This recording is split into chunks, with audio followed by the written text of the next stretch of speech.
la nuroo tëdd nit ko ordinaire koo xamante ne dina xool lu muy wax mais lu ko inspiré rek la war a way. waaw bi ñu delloo nuyuwaat ñëpp ba pare waaw question bi am na solo nga wax. parce que question bi mooy sens su même convocation bi.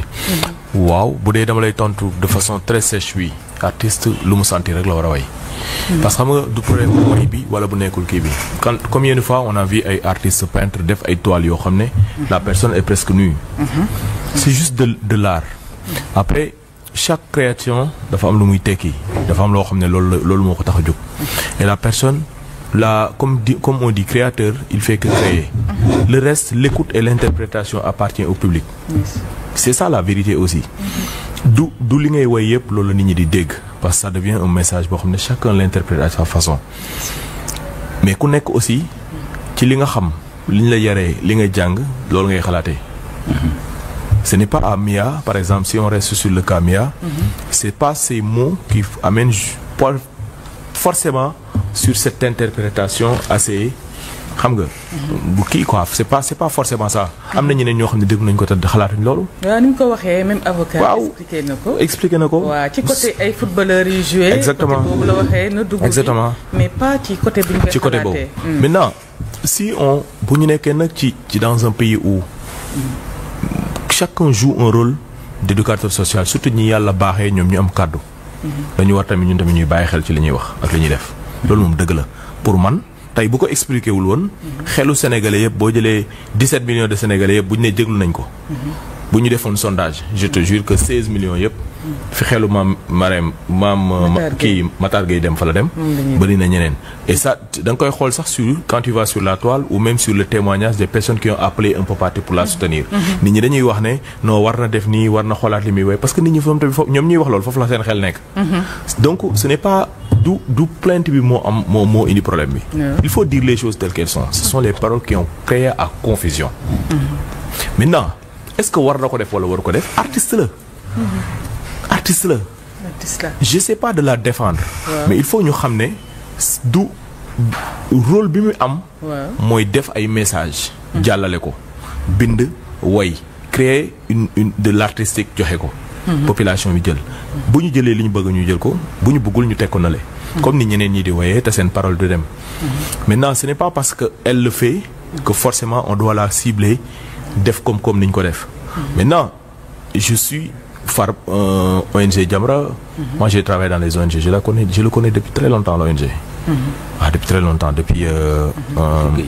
Latif Gueye. mu nekk nit koo xam ne macha allah. il faut que l'ONG aussi jouer un autre rôle de jàngale tu peux pas être là que kii. que di dóor rek quoi. bu saa yu kenn génnee nga wax c'est-à-dire à un moment. tu deviens une police à côté de la police. mais ana jàngale bi. que fait l'ONG au-delà des moments calmes comme ça pour partager na organiser ay séminaires inviter les artistes à partager sur lan moo tax ñoom ñu exister lan mooy njëriñ. ONG Jamra li taxoon ñu xam ko tout le temps on faisait des séminaires. moi j'ai participé à plusieurs oui parce que moom day pour ñu xam sax sensu exactement pour ñu xam moom li muy tere nit ñi si yenn texte la jógee lan moo tax culturellement parlant lan moo tax parce que am na loo xam ne xale yi fekkee wuñ ko. xale ONG Jamra bu nekkul problème yi nii tax ñu xam ko ñu bëri xam ñu lan mooy ONG Jamra am na ñoo xam ne xamuñu kan mooy Latif. Latif nekkoon na kilifa goo xam ne fii président yi dañ ko daan recevoir tout le temps ndax son engagement social. ndax les activités qu'il faisait dans la communication ndax tout ce qui touchait bi jamonoy ay sida di am ni mu ci xeexee woon. travailleurs sexuels ni mu ci xeexee woon. drogue bi ni mu ci xeexee woon ndax dafa nekkoon ku fësoon sur d'autres combats. pourquoi aujourd'hui les seuls combats sur lesquels on voit Jamra c'est ça. il faudrait que au-delà de ça il joue un rôle certes mu joxe aussi occasion de faire connaître aux Sénégalais c'est au-delà de ça qu'est-ce qu'il fait. mais aussi aller vers les gens les artistes ont des cadres organiser des rencontres des séminaires partager sur les textes et règlements de ñoom li tax yi ñuy sukkandiku pour delloo si waat xale yi parce que aussi quoi qu'on dise il joue un rôle parce que tamit dëkk bi tamit ku ko bàyyi nii day doy waar de xale yi léegi ils se prennent pour des américains déguisés hein. moi je suis artiste xam naa li may wax baax et je suis pas de cette génération hier j'ai écouté mon frère une personne qui est très bien qui parle beaucoup sur les médias muy Pawlish mais Pawlish da nga koy dégg mais nit ñi koy jaay bi def mais dof de il a rappelé toutes les musiques yi nga xam ne amoon na fi mu nekkoon des musiques très provocatrices ñooñu c'est des stars c'est des artistes yoo xam ne ñoom ñoo moom musicien ñii way tey ñooñu leen jàngee way wala ñooñu ñoo leen inspiré aujourd'hui loolu yëpp passé pourquoi parce que à la base il y avait une éducation de base problème bi du waykat yi nit ñi ñoo war a yar seen doom yi c'est pas dit que ça ñu la waxee lu bon yow tu prends loolu nga bon nga jël ko pourquoi les autres parties de la chanson yow valoriser wa loolu tu prends une partie juste moom la ci neex loolu ngay jël di ko saranje et c'est la faute de l'artiste qui a chanté pas forcément quoi il faut que nit ñi xam ne aussi chacun joue un rôle dans cette société l'artiste a son rôle certes qu'on lui reconnaît man je suis manager d'artistes j'ai des artistes et en tant que manager moi je n'aimerais pas que sama artiste ñu koy muy dem devant la police sur des paroles et tout ça ça c'est quelque chose mais aussi ñun on a de la maturité am nañu dépassé manager bi en tant que manager bi lan mooy rôle am ci côté boobu ci côté accoutrement wala bu dee kat bi day am ay paroles yu muy jàpp ne tu sais c'est érotique ou bien man par exemple si j'avais une artiste femme duma ko góor wala jigéen parce que man par exemple du ma li ma dul def du ma ko digal doomu jàmbur loo xam ne du rafet sama rak du ma ko digal sama rak du ma ko digal kii mais chaque artiste a son style tu peux pas demander à cet artiste parce que yow da nga am ay soi-disant ay valeurs nga ne valeurs yi da nga koy forcer forcément la personne vous êtes des êtres humains chacun dafa am nu mel yow ton rôle c'est de faire de telle sorte que l'artiste non seulement il travaille mais aussi de ne pas lépp luy yàq carrière am mu bañ ci dem c'est ça le rôle c'est le conseiller maintenant li nga xam ne bu ko waxee daf koy indil problème da nga ko war a conseiller mu bañ ko def mais léegi à un moment si on empêche tout ce qui pourrait avoir des problèmes qu'est-ce que l'artiste fait mais les artistes engagés pourquoi wax ñu leen ñu bàyyi engagement yi pourtant ça n'arrange pas les gens du pouvoir mais ils le font et maintenant chacun apprend des paroles li ngay jël pour man c'est pas forcément problème bi yëpp nekkul foofu dañu toll benn jamono boo xam ne yar bi moo des c'est-à-dire le vrai problème xam nga ñun dañu tàmm les problèmes on les règle du tic au tac pour moi si on veut régler là mooy li kay wax léegi Sénégal dañu ko war a sàng c'est-à-dire les éducations de base dañu ko war a reprendre depuis le débat depuis le départ la jeune génération qui arrive devient de plus en plus osée loo xam ne seen mag yi sañu ñu woon dañ koy def pourtant je donne juste exemple comme ça les vieux de Viviane il a toujours été quelqu'un koo xam ne peut-être li muy sol tey ci jamono bi nangu nañ ko mais Viviane ni la mës a solo il y a 15 ans 20 ans ci ginnaaw la société n'acceptait ça et c'était un problème lu ne la dégg mais est-ce qu'elle a été une femme perverse li ñu ko mës a waxal yëpp lu tax kenn gisu ko parce que au-delà elle a toujours eu une éducation de base très très stricte Viviane ku ko xam ne c'est une femme très très très polie gis nga lu bëri lu nit ñi di yaakaar ci nit ñi ak li ñuy gis li nekk ci ginnaaw ça n'a rien à voir. C'est vrai. xam nga donc il joue le rôle d'artiste juste mais après bu ñu paree c'est deviennent des situations des citoyens simples corrects et tout. Donc et ma grand frère am je pense que ma doon wax benn moment après l'avocat il disait que ñi ko xamuñu ko day jàng Alxuraan day def lii loolu c'est moo lay wane la am nañ une vie après qui n'a rien à voir avec li ñu lay wane. Maintenant si j'avais un conseil à lui donner c'est aussi vous n'êtes en tant qu'artiste vous n'êtes pas obligé forcément de créer de la provocation assez intime pour juste se donner de la valeur. Artistes yu bari ñi ngi feeñ te nekkuñu foofu Youssou Ndour c'est l'exemple aujourd'hui il a chanté tout. Aujourd'hui il n'a jamais été devant la scène ñu koy juger wala sax population di ko juger sur des choses on n'est pas obligé maintenant on sait que il y a des stratégies qu'on est obligé de faire en tant que équipe artistique loo xam ne forcément ñeneen ñu duñ ko comprendre des jeux de mots et je peux même sortir de là-bas aujourd'hui médias yi sax dañ leen di wax ne leen bu ñu la defaree interview lu mu rafet xaaral titre bi mooy toj et les gens souvent ont peur de ce titre tant que génnul doo xam mais est-ce que dafay yàq qualité wu texte bi